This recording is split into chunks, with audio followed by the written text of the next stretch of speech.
has to be broken up. So it feels like half of Champ Select is taken up by perma bot lane focused bans at the moment. Well, you talk about perma bot lane bans. Team Liquid have banned Yuumi in 100% of their games. CoreJJ does not play, and they are afraid of it. On both sides, though, they are personally always removing it. They are clearly not willing to put it into their drafts, whether they're blue or red side. So that's just sort of the game state that they are in as OpTic now drop Rise off.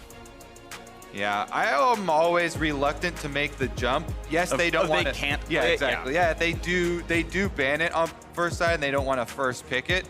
We'll see here what they follow with. Rise, as you know, on live, it got a little bit of a rework.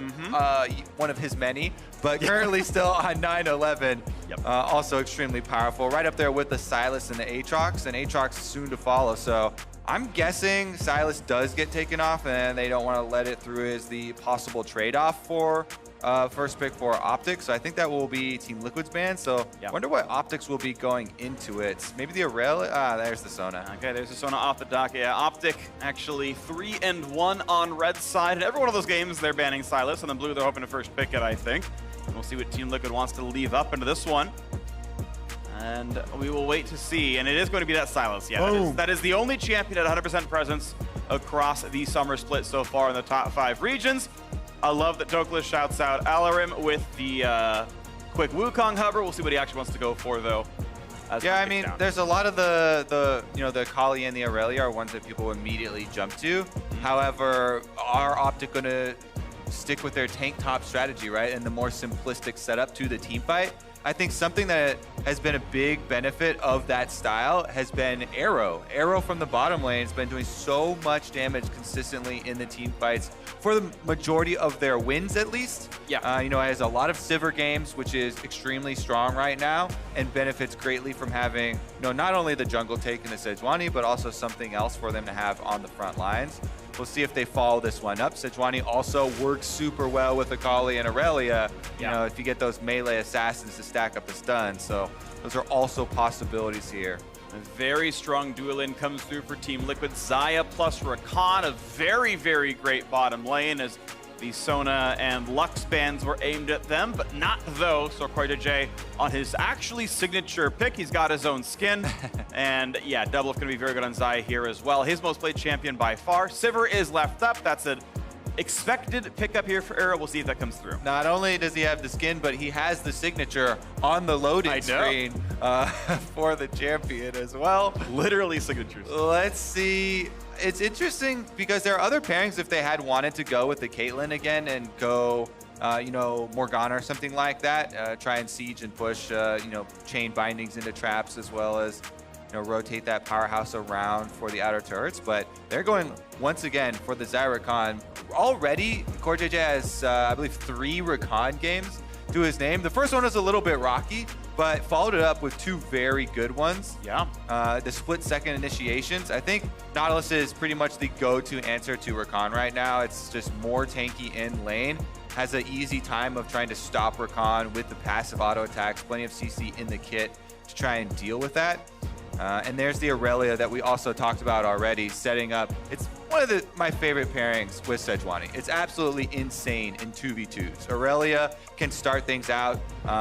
Sejuani follows it up with so many stuns. You can 100% to 0 most champions at level 6. There's very few options for getting out of that stun lock with those 2 combining.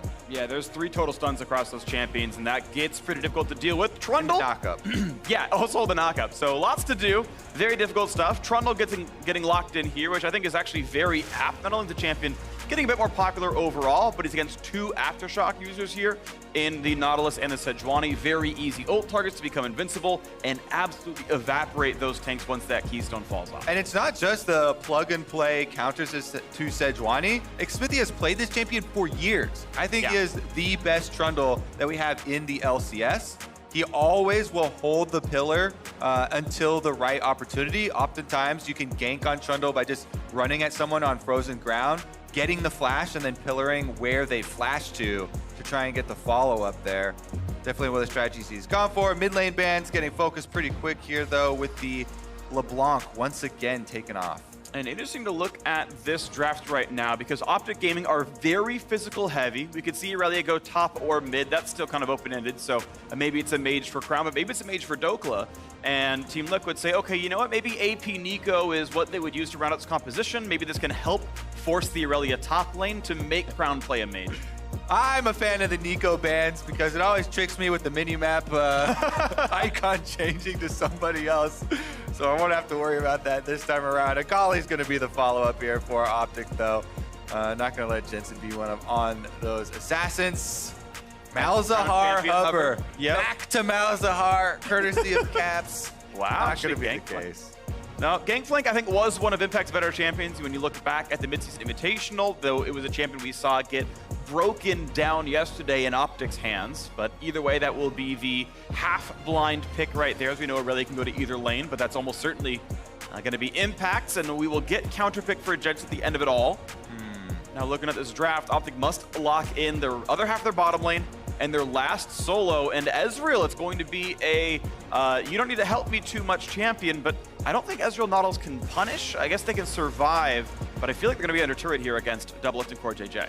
Yeah, I definitely think early on, right? The hover over was the other option, right? There are two sides. Aggro? There are two sides to the coin. Draven is the extreme aggro one that you're talking about, trying to go for the punish on Rakan, and that's where you utilize Nautilus's CC. You actually take the fight. You know, him popping Aftershock and Draven dealing large amounts of auto attack damage, but Ezreal is the safer route.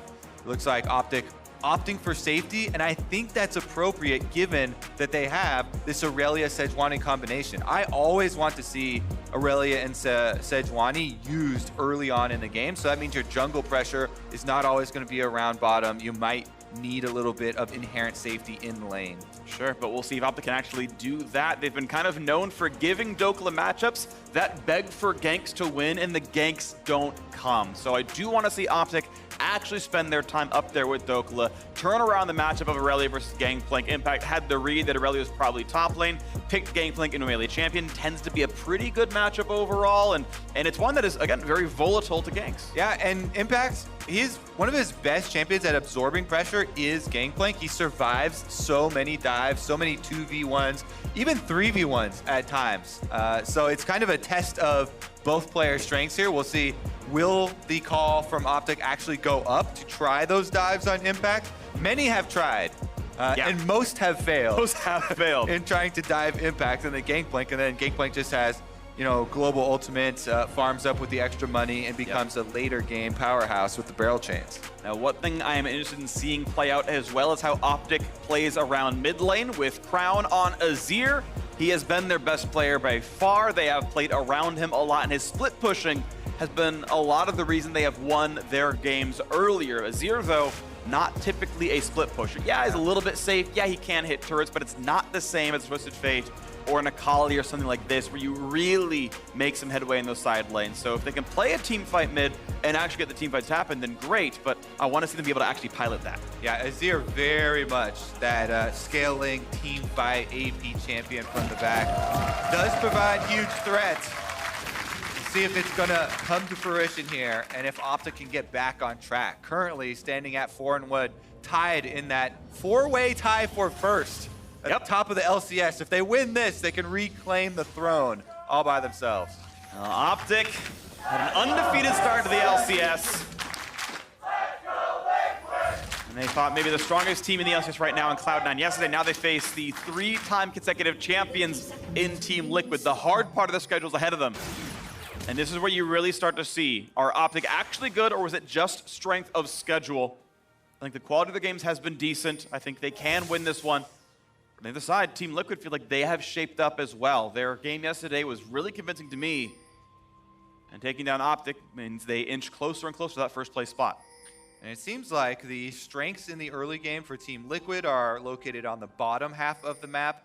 And the strengths for OpTic and the possible moves will be on the top half. So we'll see if it is a split map, or if you try and shore up your weaknesses rather than playing off your strengths. Personally, I'm much bigger fan of teams trying to play off their bigger strengths and having their weak sides just play as safe as possible, and try and avoid giving up much. But sometimes people try and go for that defense and make sure it happens. So some out-of-game details in case people care. OpTic Gaming, we're all running Gen G summoner icons. Shout out to Crown and CoreJJ's old team when they load into the game. Core, meanwhile, not using his old skin.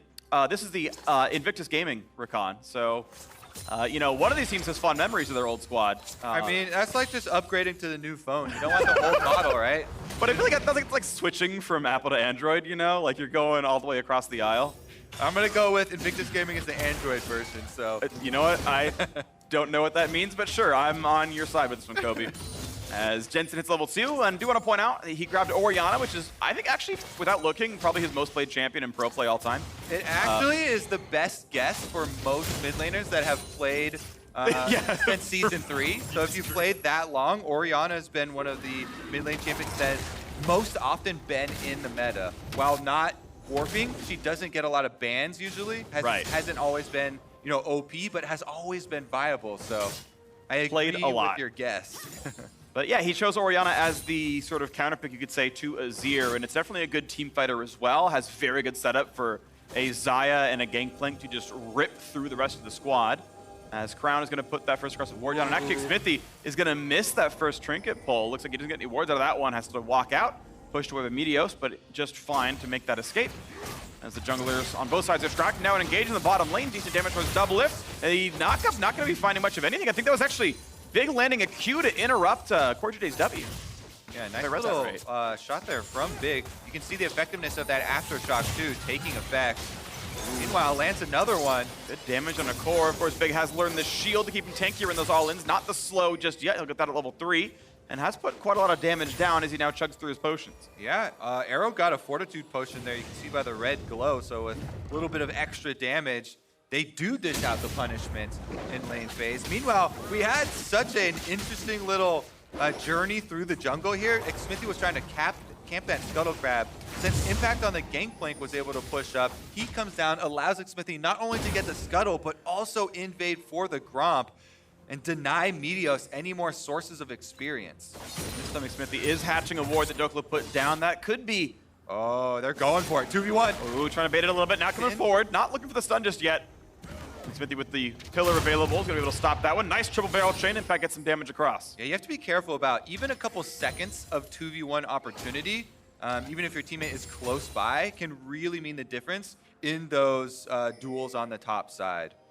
So good little movement there, able to get it out in time.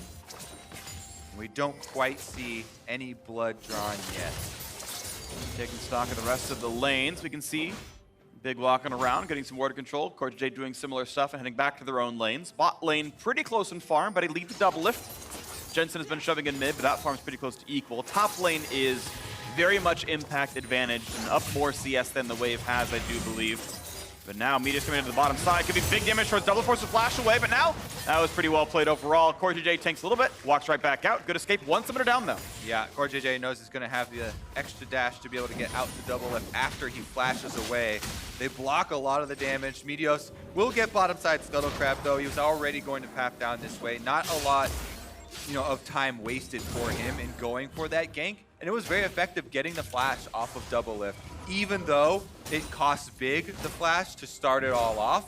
Nautilus is very happy trading those because then you can continue to fish for hooks later on, and he still has the Ignite available for the all-in.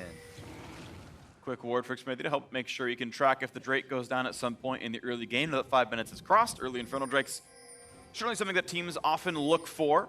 First recall and teleport comes through from DoubleLift, grabs his pickaxe. Sheen done for Arrow, arguably a bit more power right now. And maybe that means the bot lane looks a little bit better for OpTic than it did before. Top lane still 10 CS difference. Mid laner's resetting right now as Crown is starting his recall. Farm should be answered by Jensen without much issue. So pretty tight everywhere but top is what the ultimate look is. Yeah, Impact's Gangplank, definitely one of his most comfortable champions. Farming up a storm on that top side. Got his own Sheen. Xmithie goes bottom to punish the flashless Big. The knockup, they get the damage, the root, and first blood, and even more damage in towards Zero. What a great gank of the bottom lane of Pillar. Made it so easy. All right, well, we thought it was a good trade. Nautilus flash for Xayah flash. You know, maybe you can try and get the enemy carry, but Nautilus is so slow without the flash. Really good punish. Onto the mid lane. Jensen, he flashes to the side, cleanses the stun, and runs away through a Gangplank ultimate. Does survive, but that's double 7 down. Team Liquid get the first blood conversion.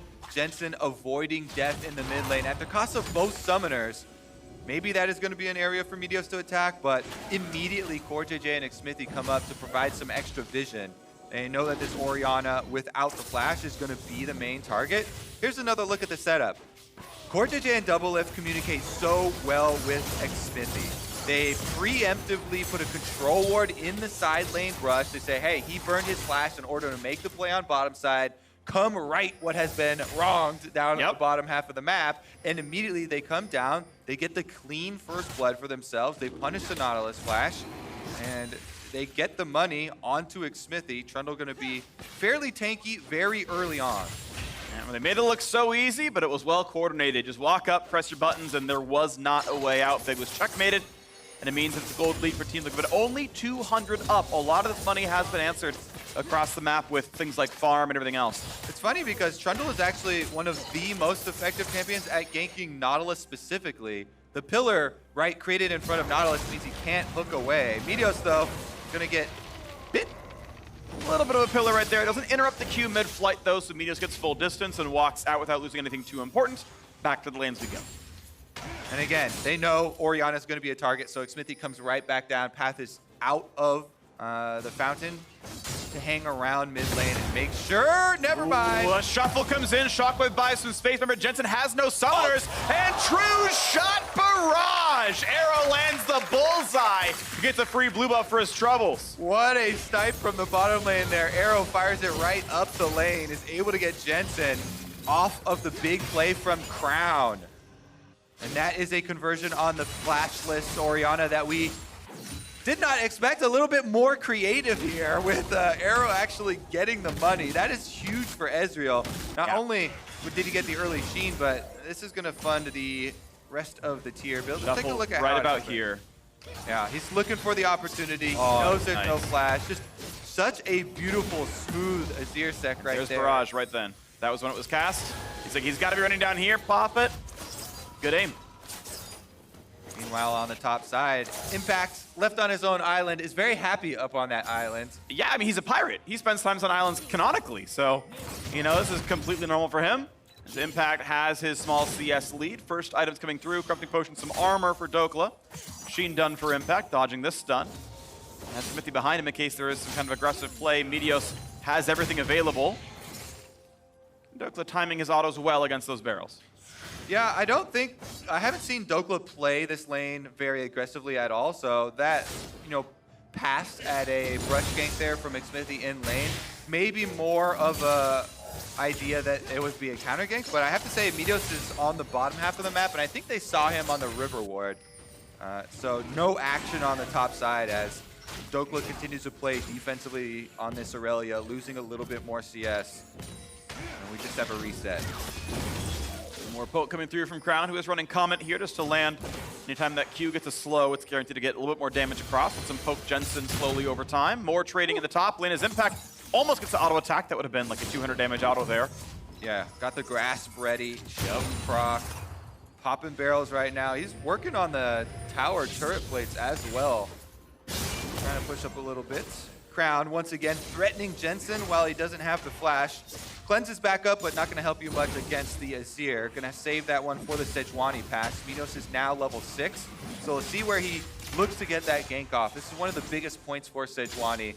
The ultimate super long range possibility of setting up, you know, for one of these ganks on the bottom half of the map could be huge, but Xmithie finds him again. Decent damage on the Meteos, holding onto the ultimate unless Aftershock turns on, it looks like, and no all-in regardless, so saves the cooldown smartly so. Fights for bottom scuttle, and that's going to be his unless something a little cheeky happens. Arrow starts the Drake just to make it attack. Xmithie won't even take any damage, so... Oh, he will? Look at that. That is Arrow trying very hard and getting a little bit of a reward for it. Yeah, can't drop Dragon aggro by going into the little pixel rush. Still get that spell off. Meanwhile, top side, Impact is at the turret. He forced Dhokla back to base. Those turret plates we talked about, he's got 2 of them now for himself. 800 gold lead. Huge, massive lead here on the top side for Impact. Dhokla, though, is opting to save his teleport critically. Possible, you know, bottom half of the map play, maybe. Does cost him that 1 extra minion wave.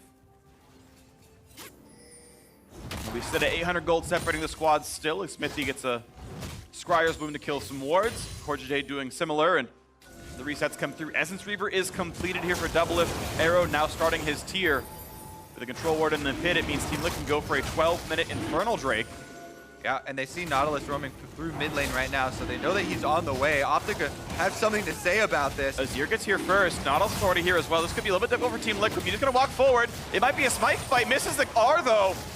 And will there be an engagement on Xmithie? Looking for the damage back and forth. It's down about 1100. Waiting for the play. Here comes the engage from Trundle. CoreJJ over the top. They're peeling off the Drake, going for the fight instead. Healthbro's getting low. Here comes the TP in for Dhokla. And it's going to be the nice spike coming through for the one side. Team looking to pick up 1. A nice shovel pulls in the mid laner. CoreJJ at 1 HP, and Dhokla needs an auto attack, and he finally gets it. Will he be traded, though? Damage coming across. Ignite is on. Left side of the fight, though. Look out for Impact. Look at that shockwave. A stopwatch and an arcane shift. Pull safety, but big. No way out, will die regardless. And Dhokla over the wall cannot find the stun. That might have been the kill if it landed, but doesn't find it anyway. Team Liquid now 4-2 in kills with the Drake. Oh, Team Liquid with a big sweep right here, getting so much cash as well as the Infernal Drake for later. This also allows DoubleLift to push up the bottom wave. He's gonna get more turret damage. He continues to farm the extra wave. Here's another look at how they hold it. So they're waiting for Impact's ultimate cooldown. Look at the cooldown right now on the bottom of your screen. A few seconds. That's why they're holding this Drake for so long. It seems like an eternity, but here it comes. Ultimate comes off cooldown, teleport starts to channel, Xmithie goes in, then flashes back for the smite onto Infernal, DoubleLift under attack. He has flash, but no ultimate. He's gonna get slowed. One more auto means the stun. That's gonna land for sure, and they're gonna have the follow through. There's the pull in, and the kill does come. OpTic find their kill into the bottom lane, getting a little bit of the gold back. Still down 1,000 is OpTic. meteos able to answer here. They punish DoubleLift for a little bit of extra greedy pushing on the bottom side. Stick around a little bit too long. Maybe top side of the map, though, now strong for Team Liquid. Third plate goes down, barrel comes out, and they're gonna look for some damage. No knock up yet on a Dhokla, no stun on the other side either. As Guardian pops, they walk away from the turret aggro. Good job there by Dhokla, clearing out the minion waves first, not allowing too much time for Impact and CoreJJ to set that up, making use of the mobility. The whole time, though, Xmithie was on Rift Trail, so they opted for that objective. Ground! Going for the play, shuffles him back in! Look at the gigantic plays out of the OpTic mid laner, and now the answer for DoubleLift finds the root. The follow-through is there, and Crown felled right after. Here comes the charm. CoreJJ setting up, and Big is going to be knocked down as well. A 2 for 1.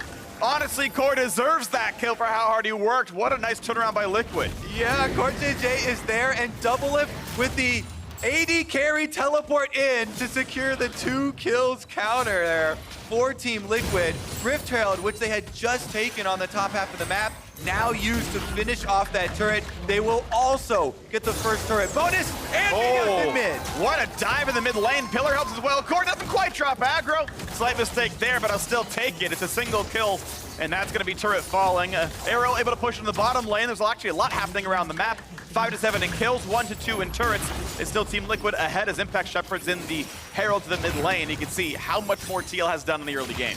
Well, Phreak, the Team Liquid members were talking about how they were disappointed dropping games in the first 2 weeks, regardless of coming back from MSI or not. It looks like they've taken that to heart, and they are angry on the Rift. I think a lot done. 12 kills in 15 minutes. Drake is theirs, the 2 turrets as well.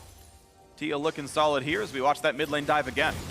All right, Jensen knows it's coming, so he's playing really far back, but not far enough for Crown. They go for the dive, they get the kill, but immediately the teleport started channeling for DoubleLift, and once he arrives, really nice blade collar to set up CoreJJ for the knockup there, landing 2 kills in answer for Jensen's life. And a huge sweep here for Team Liquid. They're really pulling ahead. Remember, this is now Trinity Force on the Gangplank for Impact. Luden's Echo completed for Jensen's Orianna, now level 11 with access to the level 2 Shockwave. Those will be huge for the team fights. Team Liquid fully operational and ready to bring together the 5-on-5. Next Drake spawning in just about a minute right now. Plenty of space to knock that one down before Baron comes in. And Mountain, a good Drake from ahead, not very useful from behind. Team Liquid kind of happy this is the one that spawns. And we'll see as they start setting up control. 3 control wards right by this river on your screen. OpTic temporarily, though, getting the space to knock them down. OpTic shoving in mid, not going for any turret damage just yet, though, as the vision is going away. And now a darkened river, 45 seconds to go until this Mountain Drake comes up. OpTic still pushing forward. And again, this as well. A big difference is the items in inventory, right? People focus a lot on gold, but if you have solo laners with these completed items on the side of Team Liquid, and then you just have the parts here for the OpTic side, they're going to have a lot less power for the immediate team fight that happens around the dragon that you're talking about. Yep. They can't get resets off to go complete them. The efficiency of a fully completed item is worth so much. Yeah, no more time left, and 1,100 gold on both inventories of the OpTic solo laners. So there's even the money at the top of the screen lies to you a bit, as his completions are just not going to come in. Nice ult from Arrow, though. Does chunk DoubleLift in the back. See if he can lifesteal enough up. It's decent, actually. DeForce does run Legend Bloodline, as pretty much everyone does nowadays. And they're going to find a slow on a Crown. Jumps through the wall, though. He's going to stay safe. Still has ult, but no flash for that Azir. Now pushing into the river. Looks like Team Liquid found the opening they needed with pushing Crown down to the Raptors, that they can push into this bottom river and stay poised. Dhokla can come through. We can look at OpTic's point of view. They know where TL are, but very little vision on what's exactly happening. So meteos to Sejuani has a difficult task. He wants to get his ult past Impact and past Jensen. Both of them have cleanses, basically. That's the flash out of Impact. It's going to be harder for Gangplank team fight, but now around the back comes CoreJJ. Shuttle back in to the back line of the team. DGP ult over the top as well. There's a stun and a Trundle. Very, very tanky, but they can burn him down. A flash. 2 more autos, but he can't quite die. Xmithie, immortal down here and able to walk right back out as OpTic can go right back in for this one. Look at this Mountain Drake. Xmithie flashless can try to smite, but he might die for it. Oh, it's going to be risky, but they're sticking around. As ult tags on a 3, TL re-aggro the Drake, and Crown shoves to the mid lane. This is a better health bar situation for OpTic. This should be theirs, but meteos doesn't have smite yet. He used it in the fight, has to wait for that cooldown. Still 8 seconds to go, so they keep it aggroed. OpTic gonna push the mid lane. Now they'll re-aggress. This Drake will be theirs. The team fight is won position-wise. They get the Drake, they get the turret as well, and the gold lead shrinks down to just 2,000. Good play by OpTic from an item disadvantage. They've made that happen. Yeah, huge heads-up play here from OpTic. After they see they have the health advantage, they get 2 objectives for 1. Crown immediately rotates towards the mid lane, gets the entire mid lane turret, plus the Mountain Dragon for themselves. Really nice team fight. Team Liquid tried to execute the same strategy they did at the last Dragon, where Xmithie goes in on the front line, then goes back and flashes back to the Dragon to finish it off. However, he got stunned up. He could not flash back to the Dragon for the smite, so Team Liquid had to give up on that, as well as give up on the team fight, him sustaining too much damage. Really big turnaround for OpTic. They're still behind in gold, but now they can go back, they can spend that money we were talking about, try and get some item combinations to actually come to fruition here and increase the power for the next fight.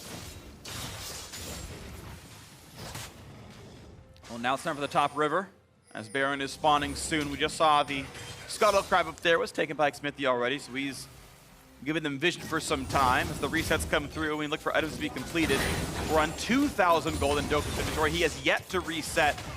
A little bit to go till he has Triforce. I think it's about 300-400 more till he can put that item in his inventory. Yeah. Big thing for Crown, though. He finished his Nashor's Tooth. That is big for Azir. A lot of attack speed allows you to put DPS out in the team fight if you have the stable front line. And Azir, with his own ultimate plus meteos on the Sejuani, should be able to create that time for him. meteos looking top side, pulls the wave around, wants to make space for double. Cannot land the ultimate though, but they've still got a potential dive. Not going for it as a squad from Team Liquid is coming up. Yeah, you walk away in shame after that one. Yeah. A little early on the ultimate there. DoubleLift just sidesteps it.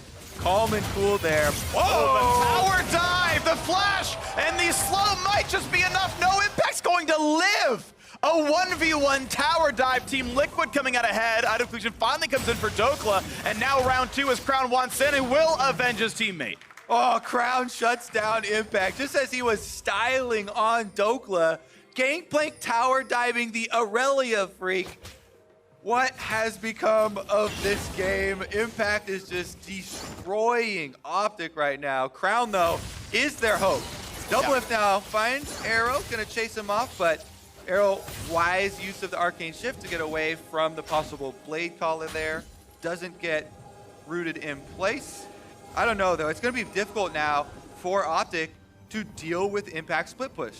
Dhokla clearly cannot answer this Gangplank, and nobody else is set up for a 1v1.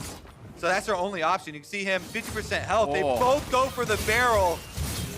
Dhokla loses. Yep. And it's literally Impact getting that auto attack off first for the barrel explosion that turns the 1v1. As quick as it comes though, Crown's able to swoop in and change the end of that story. So a nice pickup for him. As we mentioned, Dhokla had not recalled yet, so it was a 2,500 gold item difference based on value in inventory and total gold earned. Half HP, a level lead, and that's what you need, and then it comes through. Derek's Gauge now completed for Impact makes him pretty durable against Dhokla, but that is now a Triforce done for Irelia. Very big power spike. Now a fight here in the top jungle. The pillar buys some space. Meteos still running forward. He'll find that stun if he can get one more shot. It might not be enough of a setup as Irelia comes in, and now CoreJJ is there to defend again. Interrupted every time! Big lands every skill shot, and a 1-for-0. Look at this swoop! Look at the second kill! Absolutely beautiful by OpTic. OpTic making huge plays on the top side of the map. They know they can't answer the 1v1, so they go for the 5v4. They get 2 kills chasing down Xmithie. Impact gonna use that time to take down the bottom turret. They're still pushing, and OpTic have to start up this Baron. Teleport comes in, they're gonna fight it. They're gonna have to try. It'll be a 5v3 overall. Bit of low health bars, but the jungler is dead. As long as Baron gets low, this should be a formality, but TL can find some damage. Watch out for the shockwave. There's the spike picked up. Will there be a re-engage? The anchor comes in. Big sets up for Impact. Over the top goes Dhokla, but it's actually not even a kill coming through. It's TL who finds the frag, and out they go. Dhokla gets a little bit too hyphy off the team's success there. Steps forward, loses one of the Baron buffs, but it's still such a big win for OpTic. Now they've got Baron buff, they can reset. I wonder if Team Liquid will try and burn this dragon down. 14 seconds seems like a long time, so I don't think they might be worried about OpTic getting the Dhokla does not have teleport. They can do it. And it looks like it's going to be an easy one for them as they walk their way down from the jungle. Very far away is OpTic. A little surprised to see that 5v3 fight did not go OpTic's way, but it was turned around. We watched this jungle fight once again. Yeah, really good chase down here from Meteos. And I believe it's Meteos' ultimate, by the way, that stops CoreJJ. They go for the re-engage. CoreJJ jumps in, and Meteos nails them right there with the Sejuani ult. He might have even been aiming it at Xmithie, but CoreJJ jumps in front right at the perfect timing for OpTic. Then, as you mentioned, they're able to secure the Baron easily with the smite advantage. Big goes for the flash. They get the root on Impact, but Dhokla dives a little bit too forward, and DoubleLift still had the ultimate on Xayah. That's why they were able to avoid any sort of real casualties on the side of Team Liquid in the chase down. Now it's all about OpTic pushing with Baron buff. See if they can actually get this to secondary turret and convert it into gold. This is bringing them right back on par with the Team Liquid war chest. And that's definitely saying something with how the early game went. I have to say also, Crown coming in at the end of that last one, another very good Azir combination to get the extra kill for themselves. Gotta watch his positioning. Currently right now, OpTic are split on the map. They were going for a possible 1-3-1, but now Crown heading back down to take the blue buff with the rest of the team, and it looks like they're gonna reset, not overextend, and allow Team Liquid back in. 1,000 gold, but still a minute on this Baron buff. I would say on average, I'd expect 2 turrets per Baron to be picked up for a team, and that would tie the gold if it happened. All right, they're going 4-1 right now. Crown has joined the rest of the team. He has flash as well. Impact flanking around behind, but he's seen on a ward. Gotta watch for this play. Again, the shovel comes in. Look at an Impact, and he is without flash. Do they have the damage, though? It's CoreJJ. Separates the backline. Impact will drop. Zonya's hourglass pop by Meteos. They can re-engage on him, though, but he flashes to safety. Now Dhokla in the front. Finds the first ultimate, but watch out for the re-engage. It's a 1-for-1 as they have now lost their own jungler. DoubleLift low in health. Has to jump over the wall. CoreJJ follows. They're gonna stay alive, but Team Liquid are routed some bit as they run away from this fight. Yeah, OpTic owns Summoner's Rift right now. They've got the Baron buff. They can continue pushing with those big chunks onto the back line. Woo! Crown's got some nifty moves over the wall here. Now you see me, now you don't. He's going back mid lane. Could have forced a flash if something cheeky enough did happen, but TL already running back and wave clearing. Mid lane tier 2 has already fallen though, and inhibitor turret itself is under fire. Some damage towards DoubleLift actually as he tries to wave clear, and he's at like 12% right now, so Xmithie can try, and Crown could take some damage, but the damage threats are so low, it'd be hard for TL to get anything done. They'll lose the one turret, but Baron buff ends, and the turret score only 4-4. But with the kill picked up, OpTic have tied the goal. Yeah, OpTic come back with a huge surge here. Crown playing out of his mind, now level 16, by far highest level in the game. He sees Impact and he makes the call. We are going for this. He sections him off right into the Sejuani here. Arrow jumps over the wall for the damage. CoreJJ can't quite get the knockup onto Arrow, and during that time, Impact goes down while meteos still has the stopwatch. Dhokla does get the ultimate, had already missed the stun onto DoubleLift, and then DoubleLift uses the Xayah ultimate to jump up and avoid any possible repercussions there. There's going to be no further kills, but it was the mid turret still going down for OpTic, and now they are fully operational. This is Azir, 3 items now for Crown. Huge DPS threat. Speaking of items coming online though, DoubleLift just finished Infinity Edge, his 3rd item. That is gigantic as well, and he does still have a front line to create space for him. Double flat plan plus the Banshee Veil also completed for Jensen. This could go either way, I do think, but we have OpTic still the ones playing aggressor. I'm in a top lane tier 2. Dhokla, afraid of what DoubleLift could do to him with CoreJJ right behind. Will not go for any turret shots just yet. Next Drake's in a minute. Baron right behind that as well. Look at a mini-map too. Impact is made his way all the way to the inhibitor turret. You got to do something about that quick, OpTic. Looks like they're just going for recalls. Still, Impact is a monster for Team Liquid. He deals with that turret like it's nothing. Inhibitor is now exposed on the side of OpTic. When they were pushing up all the way to TL's base, Impact's able to steal something back. Okay, 1,000 gold now. Team Liquid thanks to the bot lane push. And once again, we are onto the map with 25 seconds till the Drake spawns, and this one is a scuttle pickup for the OpTic side. Playing Team Liquid tight in the mid to late game. Almost 30 minutes in now as meteos is behind. He's got a flank. There's a possibility in here. Look at the summoner spells. There's 3 flashes missing for Team Liquid's side. OpTic only missing the one onto Arrow, and he tends to be safe on that Ezreal anyway. He's playing a little risky right now on the front lines. Does get the last hit onto the barrel, so no damage there. That's what TL are looking for. Impact trying to get some big barrel chains over the top of this Raptor pit. No damage this time around as Team Liquid will wave clear, but an aggressive Azir turret from Crown kind of creates some extra space. Q's not going to land just yet. Impact into the orange to keep topped off, and more poke towards Xmithie. Arrow still easily able to play the poke game. No Warmog to the Trundle. He'll rely on dying minions to heal back up. That's very strong, so that should be fine. Azir turret goes down, and the shove continues in the mid lane. All right, so right now, all members mid, they're looking for the engaged Crown. Big damage. Xmithie pops his own ult, though he's going to be very tanky. They should actually disengage this until Subjugate ends. King's Tribute giving so many stats to this Trundle. It finally times out. Meteos is a real champion again. All right, heals back up with his own Warmogs. I thought Impact was going to chase down Crown on the outside. He slips over the edge of the wall, so everybody's eyes are on. Bottom lane minions have pushed up to Team Liquid's tower right now. This might be a transition for OpTic over to Baron. They have 2 existing control wards already preparing this. And remember, OpTic are the ones with the Mountain Drake. Adds a little bit more pressure onto Team Liquid as far as how quickly they can take it. There is a ward in the back of the pit that sees it, and Arrow, no flash. And down to half health makes it risky as well. He does have Ruin King, does have ways to heal, but CoreJJ gonna find the opening, gets the knockup, lots of damage, big flashes, gets the blast cone, does stay alive as blue buff goes over to Crown. But that is one summoner down. A nice engage by Core, only burning short cooldowns. Very tense situation here. In the end, Team Liquid are able to chase OpTic back through their own jungle, push out the minions on both sides. There might be a retreat here. I think DoubleLift could deal with this dragon. He doesn't have to go for a reset quite yet, and he's going to be able to burn it down himself. Pick up their second cloud now for Team Liquid to go with the Infernal. They're the ones with combat break, but there's the teleport. In the face of the ward, OpTic trying to rush down Baron. You look at her around though. Xmithie does have flash, as does the entire rest of his team, as they put damage on towards Big. No way out for him, the flash from the wall! What a spike steal for Xmithie! He might picked up, one traded back. Inside the pit is Impact. Pretty healthy for now, but taking so much damage, and it will be 3 kills as payment for the Baron steal. Yeah, and it might be another one. Big looks for the hook.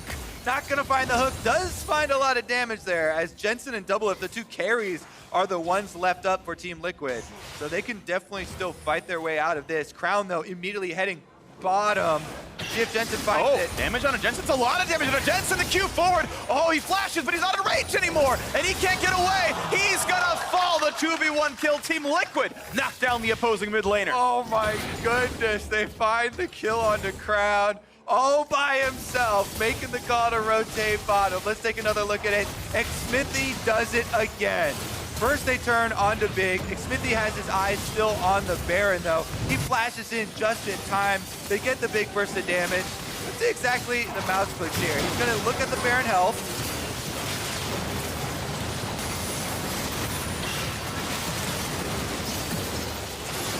And then dies. Yeah, that is a loud, Yeah, he's got his game sounds up. A lot of spells going on. You can get those audio cues for the big burst damage on Baron, maybe.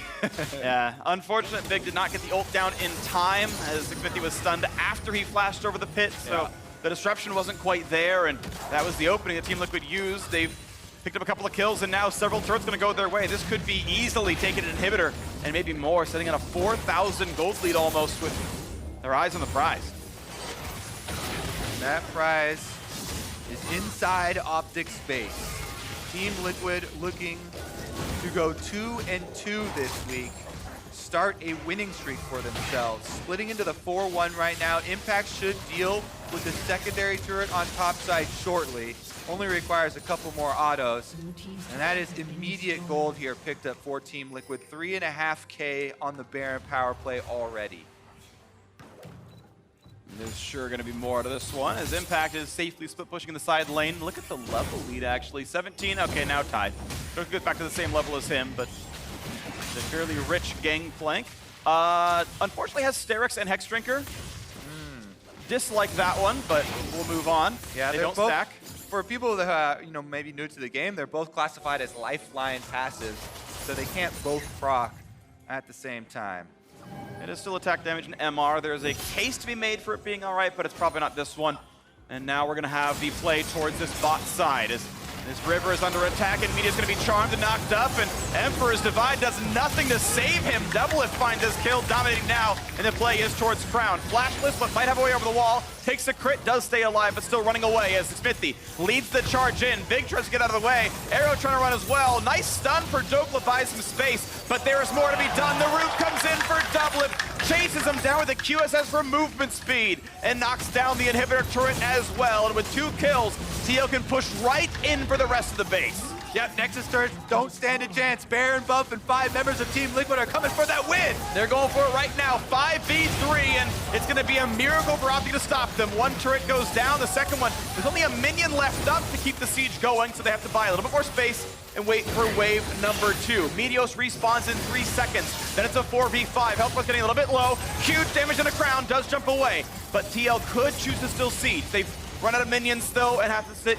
and wait and grab the inhibitor, and then walk right back out. So OpTic will live, but TL are very far ahead. They pinged a couple of these possible wards for teleports, but there's no teleports except for Arrow, so I don't think it's gonna happen here. Team Liquid should be able to walk out and reset cleanly.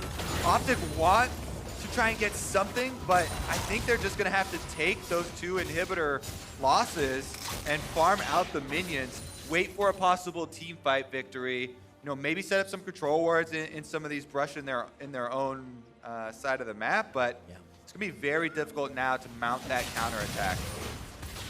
It's gonna be difficult. The next major objective spawns in 20 seconds with the Elder Dragon.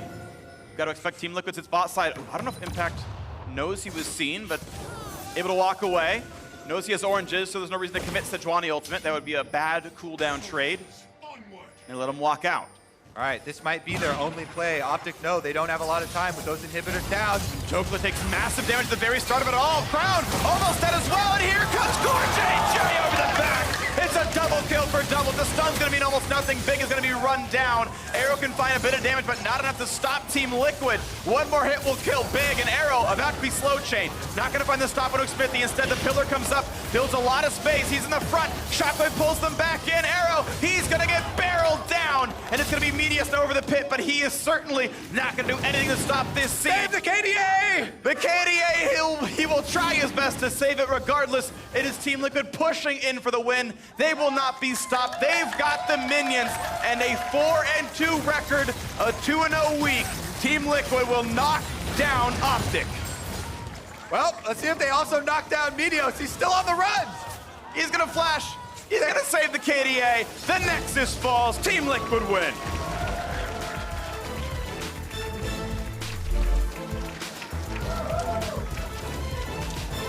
Team Liquid with their first 2-0 week of the split. Coming here in week 3. OpTic, another strong performance, but not a victory here. Some very difficult opponents for them this week. Coming close, but being toppled from that top spot once they have to go up against Spring Split's playoff teams.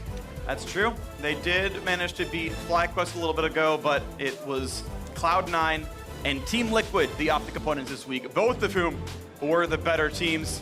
TL shaping up.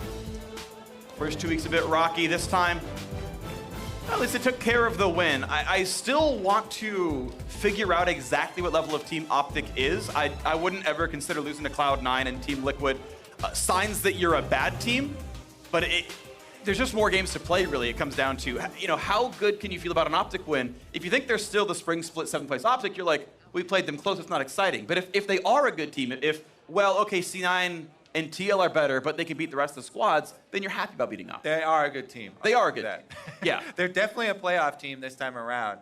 They are not the #1 team. Nope. As losing to Cloud9 and Team Liquid. But as we said, still strong performances at times. I think that probably the biggest thing that was lacking there was a lot of the weak side play from Dhokla. A couple of these things on the Irelia need to be shored up, but a lot of pieces came together. Crown, the one time getting caught after that Baron rotating over towards bottom was probably his only mistake. Other than that, he was quite good, and meteos continues to perform from the jungle. I have to say, though, Team Liquid, 2-0 week, they're back on track. Yeah, want to see what that game looks like without that Baron steal, but it happened, Xmithie. Part of the reason he's so good is he gets those smites so often. Now for more on that victory, Riv is standing by with Team Liquid's mid laner. Thank you very much, gentlemen. Great cast on the day. I am joined by Liquid's Jensen after their victory over OpTic. Jensen, probably a little more touch and go than the team would have liked. Why are we still seeing some uncharacteristic results in the mid-game team fights where TL would usually shine?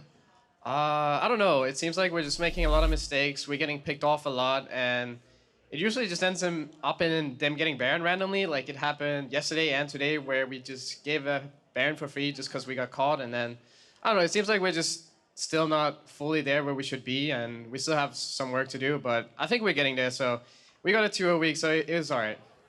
Can we expect more of the same, or does TL feel like they haven't sorted things out just yet? What are the fans expecting from TL coming up? Well, I think right now we're probably playing like at a 70%, so there's definitely still work to be done, and I'm not really happy with the way we're playing, even though we went 2-0 this week. We're still playing really sloppy, so I think we have high expectations for ourselves, and I think the fans should too. Awesome. Thank you so much, Jensen. Congratulations on the win. Best of luck moving forward for Liquid, and we're going to throw back to the State Farm analyst desk to break that victory down. Thank you very much, Riv. The first of our battles between teams in 1st and 4th. It will be Team Liquid, our defending champions, who come out on top. As Riv and Jensen mentioned, it didn't come as easily as they may have wanted, but it is an improvement over their first couple weeks of performance in closing out the weekend 2-0. Yeah, I mean, it's a good week overall for them as far as the record goes, but yeah, they want to be improving. I do think kind of Riv nailed it with talking about, mid-game team fighting. That has been an area where TL has been disappointing, even in some of their losses earlier. They're in positions where if this was spring, you'd say, oh, they win 10 times out of 10.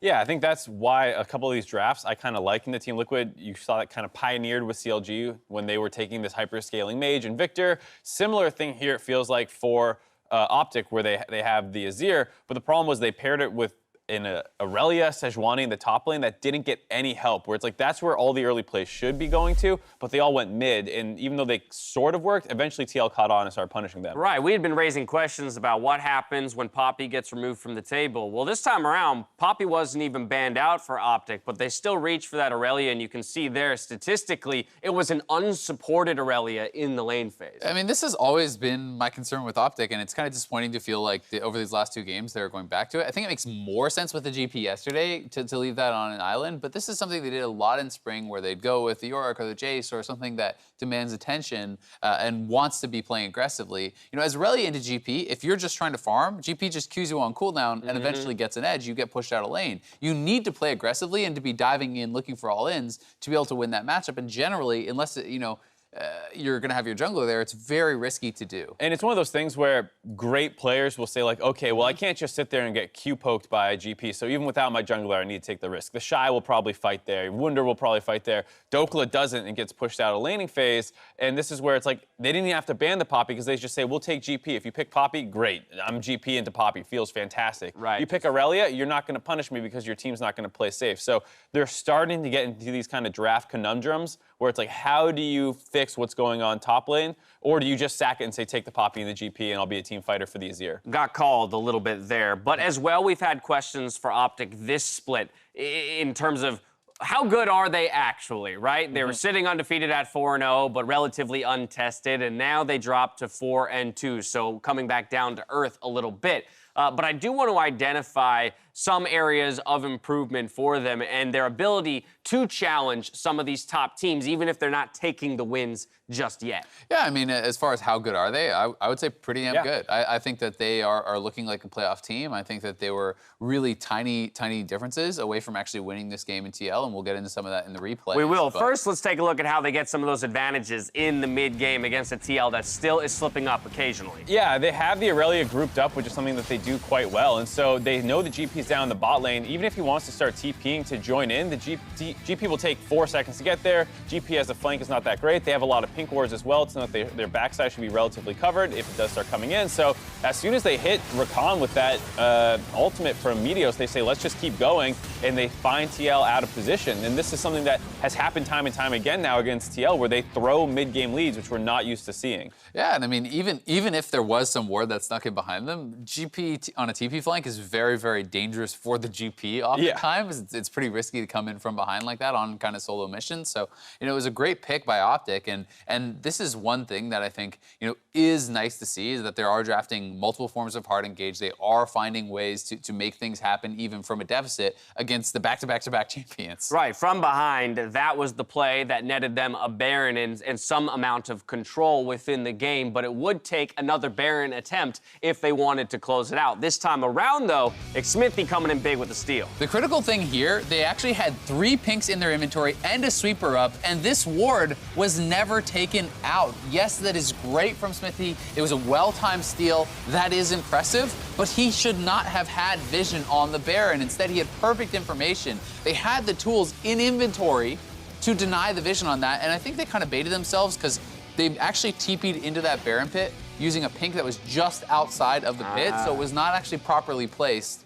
And that allowed that ward in the back of the pit to get not spotted, and I think that gave them that false sense of security. And that alone, like, I think OpTic could win the game if they are the ones who took that Baron. Yeah, against these excellent playoff opponents yesterday and today, they are so close to walking away with victories, despite our complaints about some of their drafts and some of their decision-making. They are legitimately a really good team in the mid to late game for vision control setup, finding picks, and sometimes when they have the split push tools, actually split pushing with crowns. So they're a very, very good team with some concerns, so definitely looking like a playoff contender. Yeah, fundamentals a lot of times are actually the things that separate the mid-tier teams from the top-tier teams, the consistency in those fundamentals. For Team Liquid, though, it is very much that ramp-up that we had been expecting, at least in terms of results. Again, I think a lot of people could turn a critical eye to the team and say, well, they're not at MSI or finals form of Spring Split, but that also isn't the expectation just yet. Yeah, I mean, you don't want to have to be depending on a team's mistake, right? You know, you could watch this game and say, oh, well, if OpTic just pressed the sweeper, then you maybe lose that game. Maybe you don't get the Baron. And who's to say how it would have played out, but they want to be dominating. They want to be looking extremely clean in these games, and thus far they've been at least competitive. It was a tight game, but TL snags Game 1. Game 2 has Echo Fox and 100 Thieves challenging each other. If Rick Fox's quest through Iron has you aching to show your support, pick up an Echo Fox Team Pass in store today. Net yourself some team-branded